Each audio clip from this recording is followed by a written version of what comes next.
All right, so now we are going to continue and talk about bulk DML. So what is bulk DML? So pretend you are on a grocery store or you're on a supermarket, okay?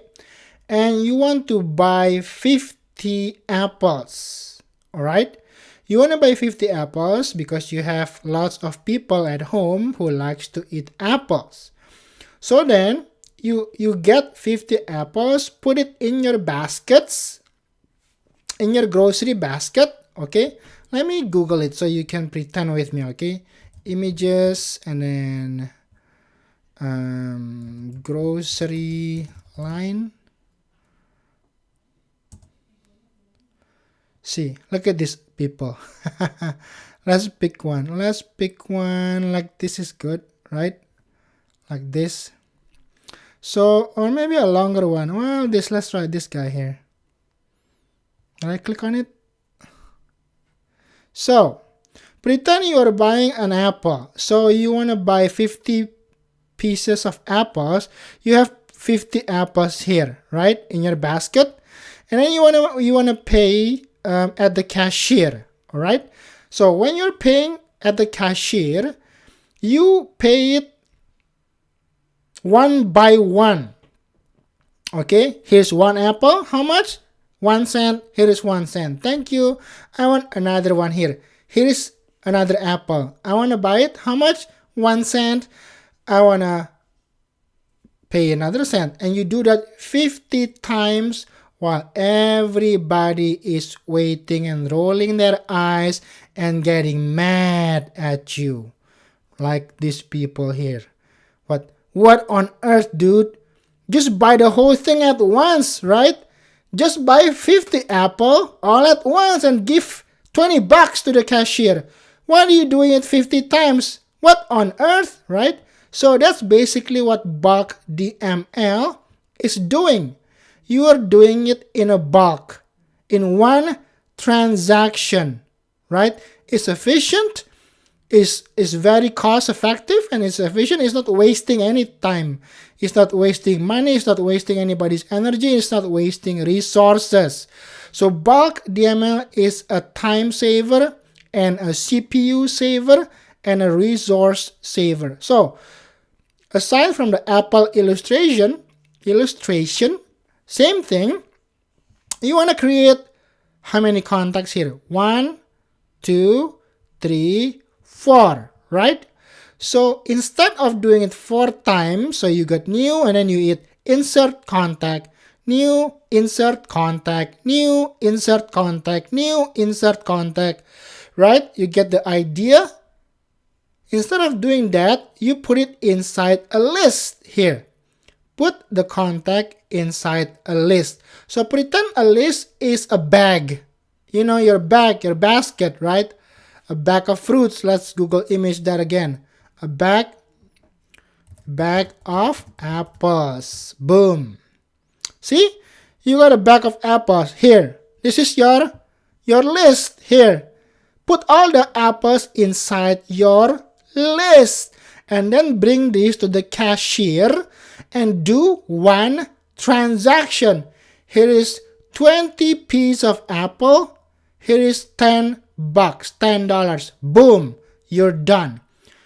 What if you just do 1, you give 1 cent, 1, you give 1 cent, 1, you give 1 cent, 1, you give 1 cent, and everybody is gonna roll their eyes. What on earth are you doing, dude? So don't do that, okay? Never ever loop over your contacts or over your Apple or over your accounts, looping it without putting it in a bag. So put everything in a bag on a list like that, and then execute with one transaction. Pay it. Boom. Done. 5 apples or 5 contacts in your hand. Okay?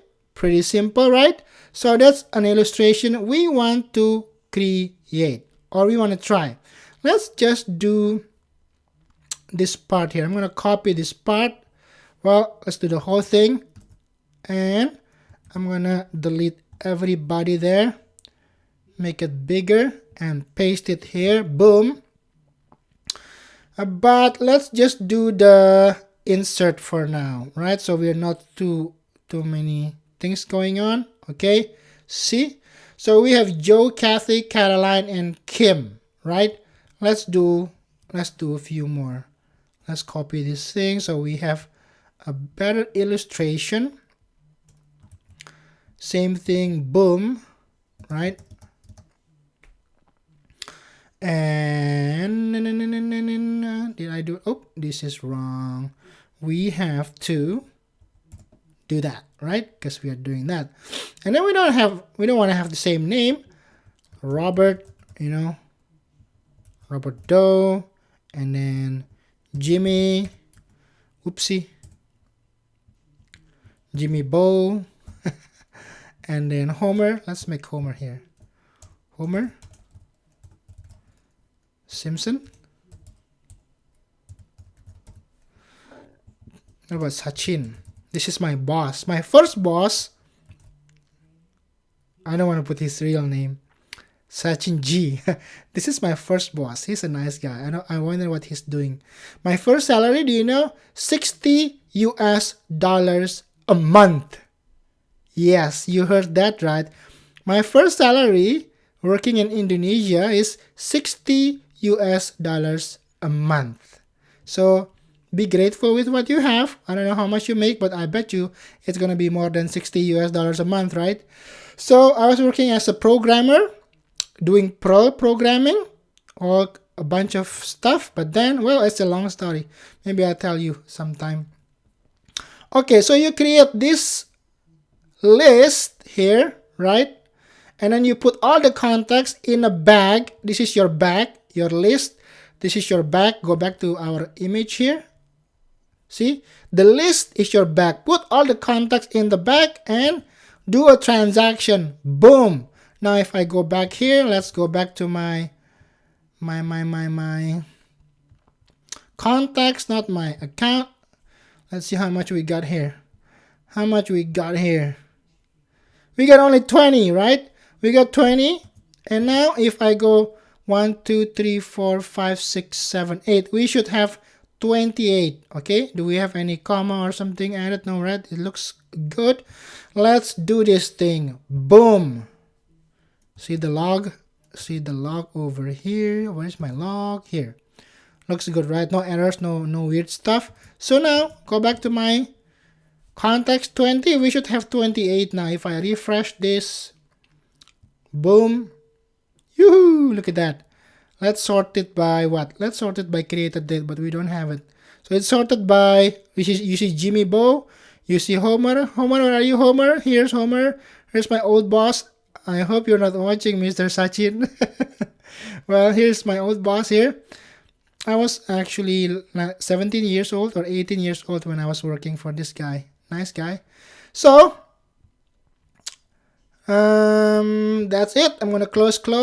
Let's go back here. So that's a list of things that you can do with a bulk DML. Same thing when you're updating records, right here. Bulk update. Okay, don't do update and loop and then update and then update and then update and then update. That's gonna take too much resources. Just like paying Apple one at a time at the cashier on the grocery store. It's just making life miserable for everybody, all right? So everything you do, always put it on a list and execute it in one transaction. As less DML transaction as possible, okay? So I think that's all I want to talk about bulk DML. I want to separate the video for upserting records so we can spend some more time and taking our time and not be in a rush. So I'll see you on the next video about upserting records. Hit that subscribe button and explore new Trailhead grounds and learn to implement the most useful and popular apps on the Salesforce App Exchange. And do yourself a favor, like this video and you'll be surprised on how much more you understand when watching this same video after liking it. Don't take my word. Watch this one more time after you like the video and see it for yourself. Bada bing, bada boom.